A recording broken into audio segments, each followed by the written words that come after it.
మన విజయవాడలో నవంబర్ 20 తేదీన ఏవిస్ వాస్క్యులర్ సెంటర్ గొప్ప ప్రారంభం. నమస్తే రమగారు. నమస్తే జయ. రమగారు, మనము సాధారణంగా గుమ్మానికి పసుపు రాసుకోవాలనుకుంటాము. మ్మ్. కలర్లు వేయకుండా చక్కగా వారం వారం పసుపు రాసుకుంటే చాలా మంచిదని. అంతెందుకండి, మనం లాస్ట్ 2 years నుంచి ఎదుర్కొంటూ ఉన్నాము. ఒక మహమ్మారి మనల్ని పట్టి పీడిస్తూ ఉంది కదా. సో పసుపుని బాగా వాడాలి, వంటల్లో ఎక్కువగా ఉపయోగించాలి, ఆవిరి పట్టడానికి కూడా వాడుకోమని చెప్తూ ఉంటారు. కొన్ని పచ్చళ్ళాటల్లో కూడా ఎక్కువగా మనం పసుపుని వాడుతూ ఉంటాం కదా. ఇదివరకు కూడా ఈ పసుపు వినియోగం ఇలాగే ఉండేదండి. ఉండేది. పసుపు క్రిమిసంహారిణి కదా. ఇంట్లో కూడా మనం నీళ్లు చల్లుకుంటాం, వారం వారం పసుపు పసుపు నీళ్లు చల్లుకోవడం, శుక్రవారం పసుపు నీళ్లు చల్లడం, అవును, కళ్ళాపు చల్లేటప్పుడు చిటికెడు పసుపు వేయటం. అందులో వేసుకోవటం. పసుపులో కర్క్యూమిన్ అని ఒక ఇది ఉంది, కెమికల్. ఏదో అలా అంటారు, నాకు అలా గుర్తుంది, కర్క్యూమిన్ అనే. అయితే దీంతో ఇది మనకి శుద్ధి చేస్తుంది, అంతఃశుద్ధి బాహ్య శుద్ధి కూడాను. ఓకే.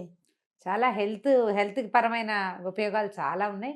ఈ క్రిమి సంహారిణి అవ్వటం వల్ల లో లెవెల్ ఒక లెవెల్ వరకు బ్యాక్టీరియాని కంట్రోల్ చేస్తుంది, తర్వాత వైరస్లను కూడా కొంత కంట్రోల్ చేస్తుందని చెప్తారు. భోజనం చేశాక ఇదివరకటి రోజుల్లో ఇలా చేసేవాళ్ళం, అన్నాలు తిన్నాక కంచాలు తీసేసి ఆ మెతుకుల మీద పసుపు నీళ్లు చల్లి, ఆ నీళ్ళు మెతుకులన్నీ తీసేసి ఈ పసుపు నీళ్లు చల్లి తుడుచుకునేవాళ్ళు. లేదా పేడతోటి, ఆవు పేడ, రోజు ఆవు పేడ తెచ్చిపెట్టేవారు, పేడతోటి శుద్ధి చేయటం ఆ ప్రాంతాన్ని. అప్పుడు ఈ ఫుడ్ పార్టికల్స్ కింద పడడం వల్ల ఏదైనా బ్యాక్టీరియా డెవలప్ అయితే, శిలీంధ్రాలు లాంటివి అంటే బూజు లాంటిది ఏదైనా డెవలప్ అయితే వాటితోటి వచ్చే సమస్యలు రాకుండా ఉండటం కోసం విస్తారంగా పసుపు నీళ్లు వాడేవాళ్ళు. మా చిన్నతనంలో అయితే పీరియడ్స్ స్నానం చేయగానే పసుపు నీళ్ళతోటే పోసేవాళ్ళు. మామూలు మనకి అమ్మాయిలు పెద్దవాళ్ళు అయినప్పుడు కూడా పసుపు బాగా వాడతారు, పసుపు నీళ్లు పోస్తారు. దానివల్ల ఏంటంటే బ్యాక్టీరియల్ ఎఫెక్ట్స్ ఏవి లేకుండా ఉంటాయి. కొన్ని ప్రాంతాల్లో మొదటిసారి మెచ్యూర్ అయినప్పుడు పసుపు ఉండలు కూడా మింగిస్తారని విన్నాను. పసుపు ఉండ మింగిస్తారు, అదే చెప్పబోతున్నా. మాకు ఇప్పటికీ కూడా మా ఇళ్లలో ఆ పద్ధతి ఉంది. 4th డే, 4వ రోజున అంత చిన్న ముద్దలు, 2 పసుపు ముద్దలు మింగేసి నీళ్లు తాగిస్తారు. పసుపు నీళ్ళు పోసి చిన్న ఉండ చేస్తారు, మింగేసి నీళ్ళు తాగిస్తే పొట్ట శుద్ధి అయిపోతుంది. లోపల ఏదైనా చిన్న ఇబ్బందికరమైన వ్యవహారాలు ఉంటే అవి సెట్ అవుతాయని, ఓవర్గా ఉంటే తగ్గుతుందని, అవ్వకపోతే సరి చేస్తుందని, లోపల శుద్ధి చేస్తుందని, ఆ లోపలికి వెళ్ళిన తర్వాత ఆ ఉన్న సమస్యని అది తీరుస్తుందని. పీరియడ్స్ అప్పుడు విస్తారంగా వాడతారు పసుపు. తర్వాత ఈ ఇంట్లో అన్ని మూలల కాస్త ఈ శుక్రవారాలు అవి ఇప్పుడు కొంచెం శుద్ధి చేసుకోవటం, ఎవరైనా మరణించిన ఇళ్లలో పసుపుతోటి శుద్ధి చేసుకోవటం, అమ్మాయిలు పెద్దవాళ్ళు అయినప్పుడు ఈ పురిటికి డెలివరీ అయిన తర్వాత అప్పుడు కూడా పసుపు వాడతాం. ఈ పసుపు అనేది మరి ఎన్ని వేల సంవత్సరాల నుంచి మన జీవితాల్లో ఉందో. సంస్కృత కావ్యాల్లో పసుపు గురించి బోల్డ్ చోట్ల కనపడుతుంది. అవునా? కావ్యాల్లో ఉందంటే, కావ్యాలంటే కాళిదాసు రాసిన కావ్యం 7వ శతాబ్దం నుంచి ఉంది కదా. మరి అప్పటి నుంచి వాడుతున్నామనేగా చెప్పాలి. అవును, అప్పటి నుంచి వాడుతున్నట్టే కదా. ఇంకా 1వ శతాబ్దంలో ఉన్న దేవాలయాలు, అప్పుడు 2వ శతాబ్దంలో కట్టిన దేవాలయాల్లో కూడా అమ్మవారికి పసుపు సమర్పించడం అనేది విధానాలు ఉండేవి. అప్పటి నుంచి ఉంది, ఇన్ని సంవత్సరాల నుంచి వాడుతూనే ఉన్నాం. దాంట్లో ఉన్న ఔషధ గుణం మనం తెలుసుకున్నాక ఆయుర్వేద శాస్త్రరీత్యా వైద్యానికి చాలా ఉపయోగపడుతుంది. కాబట్టి పసుపుని మన రెగ్యులర్ వంటల్లో, ఇళ్ళు వాకిళ్ళు శుభ్రం చేసుకోవటాల్లో, బట్టలు శుభ్రం చేసుకోవటానికి, శరీరం శుభ్రం చేసుకునేటప్పుడు నలుగులోకి కొంచెం పసుపు వేసుకోవటం, ఇవి అలవాటు చేసేసారు. ఇది పైగా మనకి పసుపు పవిత్రమైన దినుసుల్లో ఒకటి. అవును, అమ్మవారికి పసుపు కుంకుమ సమర్పిస్తాం. పసుపు స్త్రీలకి అత్యంత అవసరమైనది. ఇది వరకు నీళ్లలో తిరిగేవాళ్ళు, బాగా తడిలో తిరిగి పని చేయాల్సి వచ్చేది, నీళ్లు తెచ్చుకునేవాళ్ళు, కాళ్ళు పాడైపోతుండేవి. ఎప్పుడు పసుపు రాసుకోవటం, వాకిళ్ళకి రోజు వాకిలి గుమ్మానికి పసుపు రాసి బొట్టెట్టి ముగ్గేసి బొట్టు పెట్టడం, పాదాలకు పసుపు రాసుకోవటం, ఒక చిటికెడు పసుపు ముఖానికి రాసుకోవటం ఎవ్రీడే. ఆ తర్వాత ఇప్పుడు మనం ఈ డూష్లు అవి చాలా వచ్చినాయి కదా, వాష్లు అంటే మన ప్రైవేట్ పార్ట్స్ వాష్ చేయాలి, అది పసుపుతోటి వాష్ చేయించేవాళ్ళు ఇది వరకు, పసుపు నీళ్లతోటి. మనకు చాలా కనపడుతున్నాయి అడ్వర్టైజ్మెంట్స్ కూడా. మనం దీన్ని వాడుకోవచ్చు పసుపుని. అయితే ఈ పసుపుని కొని ప్యాకెట్లలో ఉన్నది కాకుండా మనం పసుపు కొమ్ములు తెచ్చుకుని చక్కగా కొట్టి 2 దెబ్బలు కొట్టేస్తే పగులుతాయి. మంచిగా ఎండబెడితే బాగా చక్కటి మంచి రంగున్న పసుపు వస్తుంది.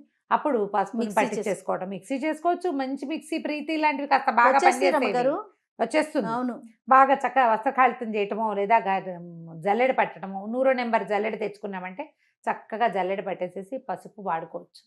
మనం సొంతంగా పట్టించుకున్నది పట్టినది అయితే హాయిగా లోపలికి తీసేసుకోవచ్చు ధైర్యంగా. అవును, ఆహారంలో వాడుకోవచ్చు, తిరగమాతల్లో తాలింపుల్లో వేస్తాం కదా, పసుపు ఎప్పుడు నూనెలో వేస్తే మంచిది అని చెప్తారు. ఉమ్.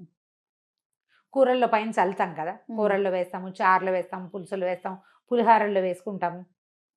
చాలా తాలింపులు పసుపు లేని తాలింపులే ఉండవు మనకి. అవును ఒక చిటికెడు పసుపు తప్పకుండా వేస్తాం. దానివల్ల ఏంటంటే అలా అందులో ఉన్న కర్క్యూమిన్ వల్ల ఇంత అంతర్గతంగా లోపల ఉన్న పేగులు అవి శుభ్రపడతాయని. ఆహారం శుద్ధి అవుతుందన్న పాయింట్ ఒకటైతే ఓకే. మనకి ఆరోగ్యానికి మంచిది కాబట్టి దీన్ని వాడుతూ ఉంటాం. ఒకవేళ మనకి గుమ్మానికి పసుపు రంగు ఉన్నప్పటికీ కనీసం శుక్రవారాలైనా వాకిలి గుమ్మాల దగ్గర శుభ్రంగా కాస్త పసుపు రాసి కనుక బొట్టు పెడితే బయట నుంచి చెప్పుల ద్వారా వచ్చేటువంటి బ్యాక్టీరియాని మనం కొంత నిరోధించగలుగుతాం. పసుపు కొమ్ములు వాడుకోవటం, పసుపు కొమ్మరది తమిళనాడు సాంప్రదాయం నీకు తెలిసిందేగా. పసుపు అరగదీసి పసుపు అరగదీసి పూసుకుంటారు, విపరీతంగా పసుపు రాసుకుంటారు. వాళ్ళని పసుపుగా ఉంటాయి ఎక్కువ భాగం కనిపిస్తుంది. సూత్రాల తాళ్ళు కూడా పసుపుగా ఉంటాయి. ఈ స్నానాలు చేసేటప్పుడు శుక్రవారం తలంట్లు పోసుకునే వాళ్ళు, శనివారాలు తలంటి పోసుకునే వాళ్ళు ఉంటారు కదా, సున్ని పిండిలో తప్పకుండా పసుపుని వేసుకుంటే శరీరం మీద మచ్చలు అవి తగ్గిపోతాయి. హెయిర్ గ్రోత్ తగ్గుతుంది అంటారు కానీ ఏమో అదంతా బాగా అనిపించదు నాకు. కానీ కొంచెం కలర్ చక్కగా ఉంటుంది, శరీరపు రంగు బాగుంటుంది. అంతంత పసుపు వేసుకుంటే ఎల్లో కలర్ వస్తుంది. ఒక చిటికెడు పసుపుని కూడా యాడ్ చేసుకుంటే కనుక పసుపు చాలా విధాలుగా ఉపయోగపడుతుంది. రమ్మగారు ఏ వయసు వారు తీసుకోవచ్చు అంటారు పసుపు? ఉండలు ఈ పిల్లలు పెద్ద మనిషి అయిన వయసు అప్పటి నుంచి కూడా చూసుకోవాలి. మనకి అతివేడి చేస్తుంది కొంతమందికి, యూరిన్ బర్నింగ్ లాంటివి వస్తాయి. అలాంటివి ఏమీ లేకపోతే పొట్టలో ఏదైనా ఇబ్బంది ఉంది అని అనిపిస్తే కనుక అప్పుడు తప్పకుండా వేయచ్చు. మెనోపాజ్ స్టేజ్లో కూడా వేసుకోవచ్చు. మనకి పీరియడ్కి సంబంధించినవి, గర్భాశయానికి సంబంధించిన వ్యాధులు ఏ ఉన్నా సరే మంచి పసుపు ఇంట్లో పట్టుకున్నది 2 కుంకుడు గింజలంత ఉండలు, 2 ఉండలు పీరియడ్ వచ్చిన 4th డే స్నానం చేసేస్తారు. పసుపు రాసుకుని స్నానం చేయటం, 2 ఉండలు పొద్దున్నే ఇచ్చేస్తే చాలా బాగా ఉపయోగపడుతుంది. పరగడుపుని తీసుకోవటం, పరగడుపుని వేసేసుకోవటం ఏంటి, పిల్లలకి అది అలవాటు చేసేయాలి జయ. పిల్లలకి ఎలా తింటారు, ఎలా మింగుతారు, గొంతు కట్టం పడుతుంది, అడగకూడదు. అట్లా టాబ్లెట్లు మింగరు, అంతే అలాగే అలవాటు చేయాలి. చేస్తే పొట్ట కూడా బాగుపడుతుంది కదా. అదైనా తర్వాత ఇంకొకటి, పసుపుతో నేను రెగ్యులర్గా చేసే 2 రెమెడీలు చెప్తా. అలర్జీ కాఫ్ వస్తుంది కొంతమంది, గట్టిగా ఏదో దుమ్ముకి దగ్గు వస్తూ ఉంటుంది, పొద్దున్న లేవగానే చిక్కి తుమ్ముతూనే ఉంటారు. దానికి భలే బాగా పనిచేస్తుంది పసుపు. పొద్దున్నే హాట్ వాటర్లో 1 చిటికెడు పసుపు, చిటికెడు ఉప్పు వేసుకొని తాగేయండి. ఓకే, చాలా బాగా తగ్గుతుంది. నిద్ర లేవగానే ఆయాసం వచ్చినట్టు ఉండేది నాకు, అలా అనాల్సి వచ్చేది. ఊపిరి ఆడట్లేదు అనిపిస్తుండేది. ఏదో ఆ పొద్దుటి పూట తెలిమంచుకి దుమ్ము ఎలర్జీ అన్నమాట. ఎంత బాగా పనిచేస్తుందంటే అది 3-4 రోజుల్లో సగం ఎలర్జీలు తగ్గిపోతాయి. ఈ చలి రోజుల్లో ఎక్కువ వచ్చేది. ఈ పసుపు ఉప్పు గనక రెగ్యులర్గా తీసుకుంటే చాలా బాగా. చిటికే నేను చెప్తున్నది, 1/2 స్పూను ఎంత అని అడగండి. 1 కప్పు నీళ్లు, కప్పు మామూలు టీ కప్పు ఉంటుందా, కప్పు వేడి నీళ్లు, దాంట్లో ఇంతే. ఇట్లా చిటిక అంటే ఎంత, ఇంతే కదా, ఇదే కదా చిటిక. ఇట్లా 2 వేలతో తీయండి, ఎంత వస్తుంది అది వేసేయండి, అంతే. ఉప్పు వేయండి. దాని రుచి కోసం వాటి కోసం ఆలోచించద్దు, కేవలం ఆరోగ్యాన్ని గురించి ఆలోచించండి. ఇందులో నిమ్మరసం వేసుకోవచ్చా, తేనె వేసుకోవచ్చా ప్రశ్న లేదు. దీని రెమెడీ ఇంతే.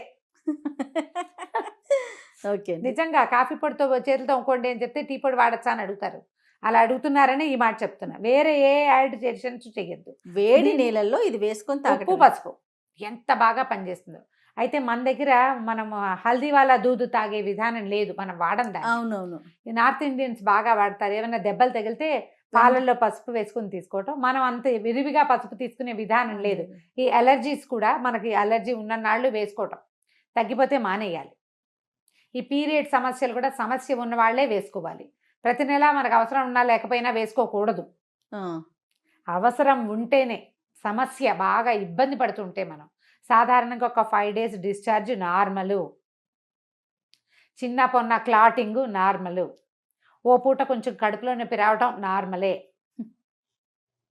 ఇది కాకుండా ఎక్సెసివ్ బ్లీడింగ్ కానీ, లేకపోతే అస్సలు లేకపోవటం కానీ, విపరీతమైన క్లాటింగ్ కానీ, తల్లకిందులైపోవటం కానీ, ఇలా జరిగితే మనం పని చేయలేకపోవటం కానీ, అవి సమస్యలు.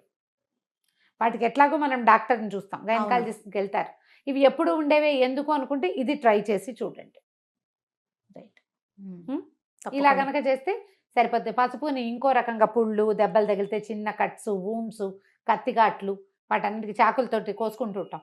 చక్కగా పసుపు పెట్టేసేయటం. వేళ్ళ దగ్గర ఇక్కడంతా పాడైపోతుంది, కాళ్ళకి పసుపు రాసుకోవటం.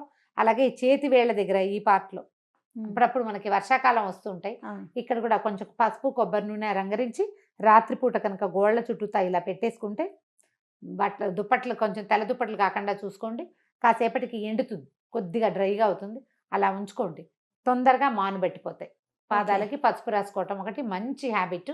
శుభ్రంగా ఉంటాయి, గోళ్ళు అవి పాడు కాకుండా ఉంటుంది. ఇక వెనకాలన్న ఫంగస్ అవి ఏమి చేరకుండా, నానిపోవటం వల్ల వచ్చే సమస్య రాకుండా ఉంటుంది. పాతకాలం పద్ధతులన్నీ కూడా మన ఆరోగ్యానికి మేలు చేకూర్చేవి. అవును, అందులో పిచ్చితనము, తెలివి తక్కువతనము, వెనకబాటుతనము ఏం లేదు. అన్నీ ముందుకి తీసుకెళ్లేవేమన్నీ. అవి సరిగ్గా అర్థం చేసుకుని ఆచరించాలంతే. తప్పకుండా అండి. నమస్తే. నమస్తే.